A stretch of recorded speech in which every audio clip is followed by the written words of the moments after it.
want to talk about incredulity. It's just what's been tickling my brain this week as I have been reflecting on this particular gospel here, the incredulousness of the apostles. They're scared, they're frightened, they're amazed, shocked, astonished, whatever word you want to come up with. It's like, that is a natural human reaction. To appropriate is to take and make something your own. Appropriate, to make one's own something, to bring it towards you and make it your own, to assimilate something, to make what's out there, bring it towards you and make it similar, to accept the situation. Can't refuse to accept the situation, the state of facts right in front of us. That's what I find so interesting, why this human tendency, it's just all too natural, too human, and fascinates me. Seeing is not believing, C.S. Lewis said in his book Miracles. C.S. Lewis says, look, we can always say we've been the victim of an illusion. You know, we can always doubt our senses like Ebenezer Scrooge when he's confronted with the ghost of Jacob Marley. It might be a bit of beef, a bit of bad beef, a blot of mustard or something. It's more of gravy than of grave about you, my friend. Then he stands up. Scares the heck out of you. Okay. Why do you doubt your senses? Man, do you believe me or not? And he said, I do, I must. This incredulity of Ebenezer Scrooge, of this guy Keith Parsons, I want to tell you about this debate. There's a debate between this great Christian apologist right now, Dr. William Lane Craig, and this atheist, Keith M. Parsons. And at one point in the debate, this is the taken from the transcript of the debate, which I've watched a couple times, and I just love this part of it, because as he's presenting all this evidence for the resurrection to this guy, Keith Parsons, he keeps shooting it down, explaining away the resurrection. To which finally Dr. Craig says to him, so what you're saying is, no amount of evidence would convince you of these extraordinary claims. Quickly, his rejoinder, Keith Parsons, is, sure it would. If tomorrow morning, immediately after breakfast, suddenly there was an earthquake and a silvery light shone in the sky and the leaves dropped from the trees and I dashed outside, and there, towering over us like 100 Everests, was this giant figure with lightning playing around his Michelangeloid face. And he pointed at me and said, be assured, Keith M. Parsons, that I do in fact exist. And I'm sick of your logic chopping. If I saw that, Dr. Craig, I would join you in the front pew of the church that Sunday. And of course, there's uproarious applause and laughter in the audience until it finally dies down. But the whole time, everybody's applauding. Dr. Craig's just staring at him, just looking at him, waiting. And then when it subsides, he says, wouldn't you have just said, boy, I was having a hallucination? And then everybody starts laughing again and clapping. It was like the perfect comeback. We can always think, I've been the victim of an illusion, like C.S. Lewis says. We always have that option to doubt, even when it becomes so absurd, incredibly absurd, but we can still do it. I was recently watching with Father Mattia this movie, or whatever it is, a TV drama, 5-part series on Netflix called Chernobyl, about, anybody seen it? 1, 2, 4 people. Okay. It's pretty good. It came highly acclaimed and it's extremely well done. So anyway, about the whole Chernobyl incident, and I found fascinating. It was 1986, nuclear power plant in Russia, Kiev. One of the cores blew up. Okay, and incredible radiation leak, and it's devastating, absolutely devastating. It could have been 4 times worse. But anyway, there's this guy who's in charge of the whole shooting match there, And this Russian guy, he's the chief engineer when this incident occurs. And he's like so resistant to the facts of the case. He refuses to accept the situation. He just absolutely denies whatever his men come to him and say. Hey, we just discovered this, and we just got a reading on this. The levels over here are this. I just saw with my own eyeballs fire coming from the blah, blah, blah. And he just gets angrier and angrier and more defensive about it. And he says, that is impossible. That cannot happen. Stop saying that to me. He just refuses. Until he finally throws up and passes out, okay, from the radiation. It's just interesting to me, the incredulousness. Yesterday, there was a guy here presenting on the Shroud of Turin at 10 a.m. We had a packed green room down there. It was excellent. Full house to hear this guy's presentation. And there's this 14-foot long replica of the Shroud of Turin, the burial cloth of Christ. Okay, it's printed on this fabric of some kind. And he had that laid out, and he had these photographic negatives on display, and it was an excellent presentation. When I just sat there looking at it, I learned and studied it a good bit, the Shroud of Turin, and become convinced it's the burial cloth of Christ. But I'm sitting there looking at it. The evidence is overwhelming. A 3D image. Light had to have come from this body. Radiation, incredible levels of radiation came from the body to create a 3D negative image, a photographic negative on non-photographic fabric, okay? On the outer tendrils of these little fibers. I mean, there's no explanation. There's no dyes, no pigments, no fume, nothing could have caused this except a burst of light energy for 1/40 of a second to not incinerate the thing. It defies explanation how this could be a forgery from the Middle Ages. Is absurd with what we know now. So anyway, I'm absolutely convinced of the historical provenance of the thing, the plausibility of the whole thing. But when you're faced and confronted with the burial cloth of Christ, and you clearly see the man's body, the man who's been crucified, the whole of the gospel passion account rushes through your brain. You see it right there on the body.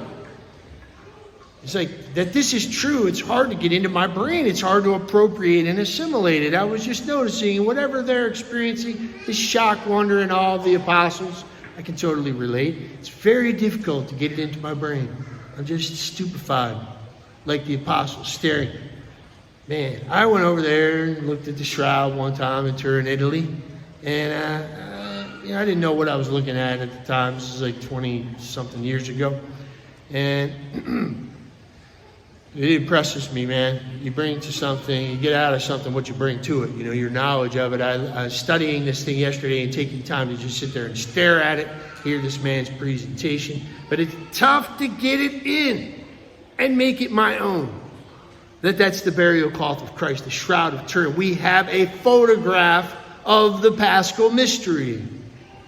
The passion, death, and resurrection of that carpenter from Nazareth who visited us, the Son of God. If it's true, if that is truly the burial cloth of Christ, this miraculous image on the shroud, it's the most stunning thing on the planet. It's tough to take that in. That's all I'm saying. It's tough for people to take in the resurrection. And it's like Paul arguing in the Acts of the Apostles with King Agrippa and with the governor Festus, and he just can't. He's just so frustrated. Like, look, I saw the guy. Why is it so incredible for you to believe that God could raise somebody from the dead? I mean, he's just exasperated talking to them. I'm telling you the sober truth. They're like, Festus is like, hey, you're mad, Paul. All your learning has made you a maniac. You're nuts. Paul's so frustrated. Look, this didn't happen in some far off dark corner of the Roman Empire. It happened right here. There's lots of eyewitnesses of this. That just happened. Can't refuse to accept the situation, the facts of the case. But we can. We can, and our Lord foretold it when in Luke's gospel earlier on, he's telling the story of Lazarus and the rich man. And the rich man's begging Father Abraham, the father of faith, hey, send Lazarus back to my brothers. To which, interestingly, Abraham responds, they got Moses and the prophets. If that doesn't suffice for them, they won't be convinced even if someone should rise from the dead. There it is, right there. They're not going to be convinced. The resurrection, our Lord is basically telling us, even though the facts of the case are so strong and so clear and compelling, that how can you deny it, really? How can you deny the facts of the case? The Catechism says this so strongly, it's stunning declaration here in the Catechism. It says, given all these testimonies, Christ's resurrection cannot be interpreted as something outside the physical order. It is impossible not to acknowledge it as an historical fact. I don't know how much study you've done on the resurrection. The facts of the case are incredibly compelling. The evidence is overwhelming for the resurrection when you lay it all out. Evidence. Videre, to see out from something. When we can't see it, we can't take it in, it's like our mind just balks at something like this. It's so wonderful that we're just like, I can't take this in. What is that? It's almost like my homily is a question, What is that? In our own hearts, in the scriptures themselves here, we see this tendency, the shroud, or the resurrection, or the Big Bang, and the fine-tuning of the cosmos, the scientific discoveries of the last 100 years. Just compounding evidence that there was a creation event, that there must be a creator who's intelligent, because it's so finely tuned to such a razor-thin, remarkable degree. The parameters, the margin of error, to get a cosmos, a Goldilocks cosmos that's just right for us to be here, carbon-based life forms, it's just improbable apart from intelligence. There's got to be a creator who's intelligent. This is what we're seeing when we grind these lenses and look out into the cosmos, or when we turn them and look down into the material realm and we see, oh my goodness, stuff Darwin never saw. There's this long strand called DNA they were totally oblivious of when he launched this theory of evolution. He wasn't aware of what we know now. He saw little blobs of jelly that he presumed crawled up out of the sea or something, out of some slime. All right, what we see is intelligence. We see a Swiss watch. We see an entire galaxy of information inside of a cell. Little nano machines made up of 30 different proteins. How does something like that just come together like you strike the billiard balls on a table when you break? They're all in a nice triangle. And you hit that cue ball hard as you can and whack. And imagine all those cue balls, all those billiard balls start bouncing all around the table and then come back into a perfect triangle again.